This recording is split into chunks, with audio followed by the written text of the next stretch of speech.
हरे कृष्णा। सभी वैष्णव भक्तजनों को मेरी ओर से दंडवत प्रणाम।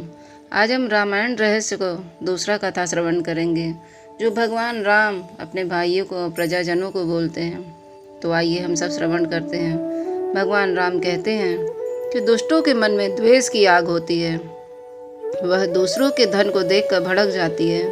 वे आप ही दूसरे की निंदा करते हैं और जब दूसरे की निंदा की जाती है तब उसे सुनना पसंद करते हैं। दुष्टों को कोई किसी से बदला लेने के लिए किसी कारण की आवश्यकता नहीं होती, वे अकारण ही बदला लेते हैं। सज्जन कितना भी अच्छा कर ले, बुरा आदमी बुराई ही करेगा। दुष्टों का लेना झूठ है और देना भी झूठ है और उसका खाना भी झूठ है। दुष्ट तो मीठा बोल बोलते हैं परंतु उनके मन में विष भरा होता है। उनका मन केवल अच्छी वस्तुओं को हथियाने में रहता है। अत्यधिक लोभ उनका खोट है। अपनी ही खुशखबरी सुनकर वह खुश हो जाते हैं। उनकी खुशामद करो तो वे और खुश हो जाते हैं और किसी को मुसीबत में देखकर वो खुश हो जाते हैं। जैसे दीमक लकड़ी को खा जाते हैं वैसे ही दुष्ट अपने कुल को खाकर नष्ट कर देते हैं। वे माता पिता गुरु या ब्राह्मण को नहीं मानते। दुनिया में केवल आत्मज्ञानी वही हो जाते हैं। ये जानकर वे खुद को और दुष्टों को भी नष्ट कर देते हैं। संत और असंत के बारे में संक्षेप में कहा गया है।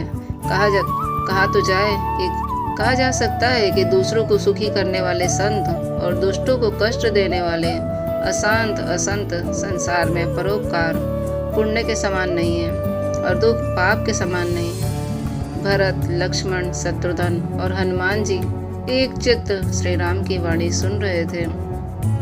दुष्टों का वर्णन सुनकर भरत जी कहते हैं कि ऐसे दुष्ट लोग होंगे तो संसार में उनकी क्या गति होगी। श्री राम ने कहा कि हे भैया, जो मनुष्य शरीर से दूसरों को कष्ट देता है वे जन्म मरण की चक्की में पिस रहे होते हैं। भगवान राम बोलते हैं, मैं भगवान उनका समय हूँ। मैं उन्हें अक्सर असुर योनि में फेंक देता हूँ। नतीजा ये होता है उन्हें जन्म से लेकर जन्म तक से अधिक घिनौनी हरकतें होती हैं। मैं संतों के अच्छे और कर्मों और दुष्टों के बुरे कर्मों का दाता हूँ। मैं यहाँ एक बात और कहना चाहता हूँ कि अच्छे कर्म करने वाले वास्तव में बुद्धिमान होता है, लेकिन मैं उसे चतुर नहीं मानता। अच्छे कर्म भी अक्सर बंधन बन जाते हैं। इतना चतुर व्यक्ति अच्छे और बुरे परिणाम देता है, कर्म से दूर रहता है। वह महसूस करता है कि पुण्य और दोष वास्तविक नहीं है लेकिन माया द्वारा बनाए गए हैं। साथ ही गुण और दोष अलग अलग चीजें नहीं हैं बल्कि एक ही हैं। माया के कारण वे दो रूप में दिखाई देते हैं। तो बुद्धिमान व्यक्ति दोनों गुण और दोषों को एक मानता है और दोनों से दूर रहता है।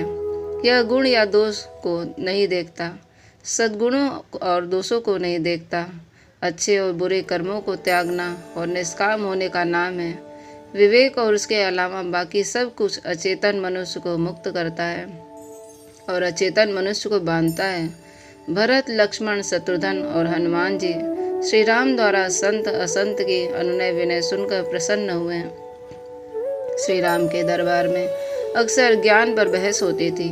श्री राम का दरबार ब्रह्म जिज्ञासु और ब्रह्म भक्त मनुष्यों की सभा की तरह था। अक्सर ऋषिगण, ब्राह्मण या नागरिक श्री राम के सामने एक प्रश्न उठाते थे और श्री राम उनका मार्गदर्शन करते थे। इस तरह एक बार दरबार भर गया जिससे वशिष्ठ और कई अन्य ऋषि उपस्थित थे। ब्राह्मणों और नगरवासियों की भारी भीड़ देखकर श्री राम ने नगरवासियों से कहा कि अरे नगरवासियों, मेरी बात सुनो। मैं आज्ञा देकर कुछ नहीं कहता, इसलिए मेरे मन में कोई झिझक नहीं है। बिना किसी हिचकिचाहट के मेरी बात सुनो और अगर यह सच लगता है तो उसके अनुसार कार्य करें और अगर मैं कुछ गलत कह रहा हूँ तो कृपया उसे रोक दें। हरे कृष्णा। तो यहाँ पर हम देखते हैं कि भगवान श्री राम हमें कितना सुंदर, कितना ज्ञानवर्धक बात बता रहे हैं दुष्टों के बारे में, कि दुष्टों की प्रकृति कैसी होती है और उनका क्या गति होता है। भगवान उसे असुर योनि में छोड़ देते हैं और संतों को भगवान अपने धाम में बुला लेते हैं।